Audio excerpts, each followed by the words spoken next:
What's up, everyone, and welcome to Cracka. Uh, Small review, uh, interesting stuff, explanations, fun things. Enjoy. um, got a chance to read some of the Spider-Man issues that I had gotten from my friend. It's Amazing Spider-Man number 418. This one, I guess, technically could be a key issue because Mary Jane loses their baby. In this, the baby passes away or something during childbirth. But it looked Norman Osborn apparently steals the kid, the body at least, I think. Creepy. Um, then in Amazing Spider-Man number 18, which is volume 2, they have a new Green Goblin in this thing, which is crazy. And the insane part is this was almost like their first attempt to try to make Peter Parker like the old Spider-Man. Because in the earlier issues, Mary Jane is technically blown up in a plane, and nobody found a body, so Peter believes she's still alive, and the whole big thing.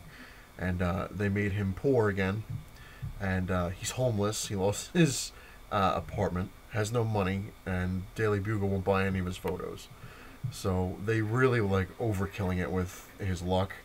I'm like, oh my god. Then he winds up having his costume stolen. So it's weird stuff because he's sleeping on the street. Somebody steals his bag, which brings me to Amazing Spider-Man number 19, which is pretty cool. He has to go back to Aunt May's and get his old black suit, and he's still pissed off because Eddie Brock is still running around trying to kill off the Sinister Six and all this stuff. And Eddie Brock is just kind of like, he's like, I miss my wife. He's like, I don't want to, be this anymore. I don't want to be Venom. I don't want to be, going around killing people and all these things. So his wife is still traumatized from when she became the bride of Venom. She had like the symbiote tried to bond with her, and she doesn't leave her apartment. And he winds up showing up and makes the symbiote turn into a suit, and he has flowers, and he's like, I love you, blah blah blah. And she's like, leave me alone. I don't want to have anything to do with you. And then you see Spider-Man swing by in the black suit, and she thinks that Spider-Man has the symbiote, not Eddie, and she freaks out. And then Eddie Brock's like, oh, is that the problem? Him.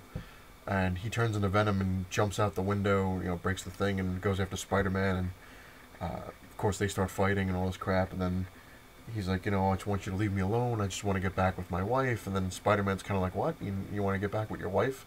He's like, I love her, and you don't understand. And he's like, all right. He's like, you're getting a free pass. And Venom's like, what? Are you serious? He says he was gonna hit him with a car. And he's like, yeah. He's like, go back to your wife. He's like, but eventually I'm gonna come and get you. He's like, but for now, he's like, everyone deserves another chance, especially with their wife. And I understand, whole big thing. And Eddie Brock hears like a scream, and swings back to his wife's apartment where she committed suicide, jumped out the window. So now Eddie Brock blames Spider-Man for killing his wife. Crazy stuff. And don't mind my hair. It's got like an 80s wave for some reason. Which isn't too bad. Last night I got a chance to see the new Die Hard movie. Good Day to Die Hard. And I must admit, it was better than I thought it was going to be. I was kind of going into it like this is going to suck. They really should have stopped with the last one. And, but it was cool. Actually wasn't that bad. It was if you like stuff where there's a lot of crazy car chases, explosions, and a hell of a lot of gunfire, that's the movie. And I got some free posters, which was kind of cool. Well, I got this from my fiance because she likes the book, and it was free. Beautiful Creatures, little movie poster. And in the theater that we went to see, my friends and I went to go see Die Hard. They were playing the Tom Cruise, the Top Gun movie. Obviously the original Top Gun because it wasn't a sequel. But in the theaters they brought it back because it's now the anniversary or whatever it is, and they're putting it on Blu-ray. So I got a free Top Gun poster where it claims on February 19th it comes to Blu-ray. But what the hell, like I said, it was free. Alrighty. Explanation, I guess, is the thing to go. Mr. Novaman had asked, says he loves watching my stuff, which I appreciate watching. And I did put it in a comment, but comments don't always do the stuff justice, so I figured I'd throw it in the video.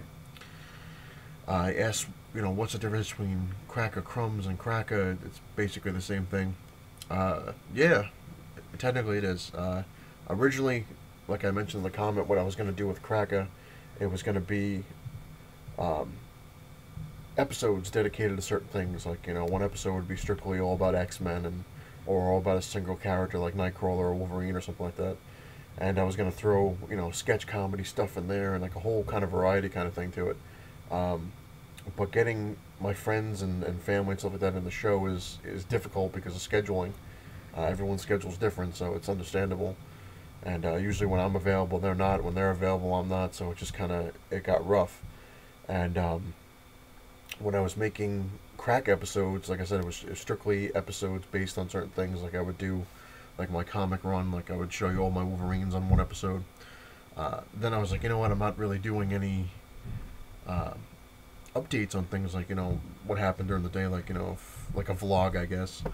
Um, like I go to a comic store, picked up some new items, I got this statue, I got that, I got this. So I was like, you know what the hell? I was like, I'll make a separate part to the show, like a spin-off, and call it Crumbs, which will strictly deal with updates, which is what it was supposed to do. It was supposed to be like, after I show an episode on Crack of like all my Wolverines, like I would do an update on Crumbs, where I would show my new Wolverines that I just got, stuff like that.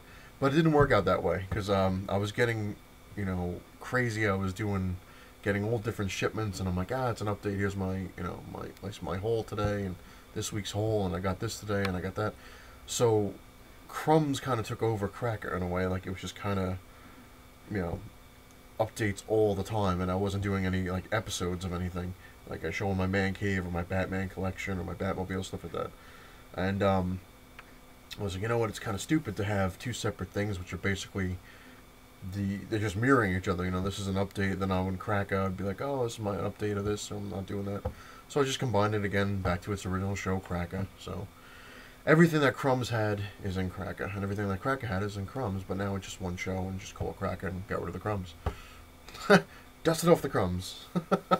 So it's basically, the show is basically just like Crumbs, except it's got the updates in there, and on top of me doing episodes on things like when I showed key issues, strictly go over key issues, stuff like that. So hopefully that kind of closes it up. Probably didn't, but what the hell? Give it a shot. It makes sense to me, I guess. And Thuggy1, like I said in previous episodes, you should check out his Hobgoblin thing if you ever want to know what happened, how the Hobgoblin came to be. But the one thing they forgot to mention, and he forgot to mention, which I don't know if they had in the article he read, was Jason Philip McIndale. Yeah, he was the Hobgoblin for like pretty much all the 90s. So, they didn't mention him. Gotta look that up. Anyway, if you like what you see, please hit the little like button. If you like what you see, hit the subscribe button. And I'm waiting. Hopefully I will get my shipment tomorrow of comics. I believe that is my last shipment from Midtown. Actually, it is and it is and it isn't. It's my last shipment that I'm haul that I'm making from Midtown. But I had ordered the variant Guardians of the Galaxy #1, which is the Deadpool thing, from them. Which I don't know when that comes out. I can't remember. So that'll be coming around. And I ordered the Age of Ultron variant, Midtown exclusive #1 from them. So whenever they show up. Oh, and one other thing I wanted to go over, which was quite interesting, which it's just, God.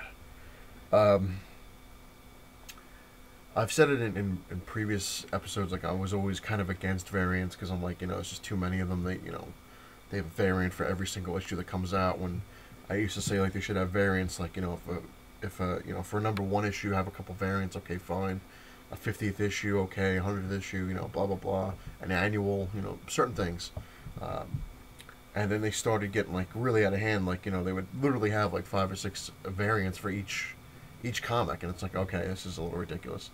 And people that would buy comics to try to invest in them were going crazy, like, oh, because you don't know which variant is going to be worth the most money, and all this crap.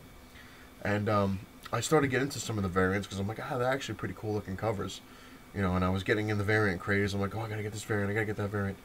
But thank God I slowed my roll there, and I'm like, all right, relax, stop going crazy with these variants. They're expensive, and just get the one that you really like, and don't worry about if it's gonna be worth money down the line, because it doesn't matter.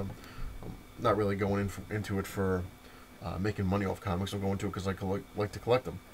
But this makes kind of drives a point home. The new, the DC, the Justice Society of America #1 that's coming out. They have over 50 variant covers.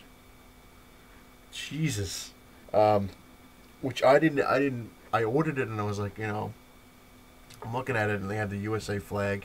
Like they're supposed to be all together putting the flag down. I'm like, alright, cool. That's the regular one. I was like, I'll get that one. Then they had a variant New York one. I'm like, alright, cool. I'll get the New York one because I'm from New York. So I ordered that one. And then I'm looking because I thought it was just like a couple of them. It's over 50 something issues because, the states and all that crap. They got Hawaii, they got Nebraska, Ohio. It's like, oh my god. Then they had like a deal on the bottom. If you buy them all for $200, you're saving like 80 something dollars. I was like, that's what I'm talking about. That is flat out insane. It's like, hey, you know what? We don't have one or two variants. We have over 50. On top of, the what the hell was it? The sketch cover and the blank cover. And it's like, oh my god. DC's really crazy. That'll do it for this lovely episode. Just want to throw that out there.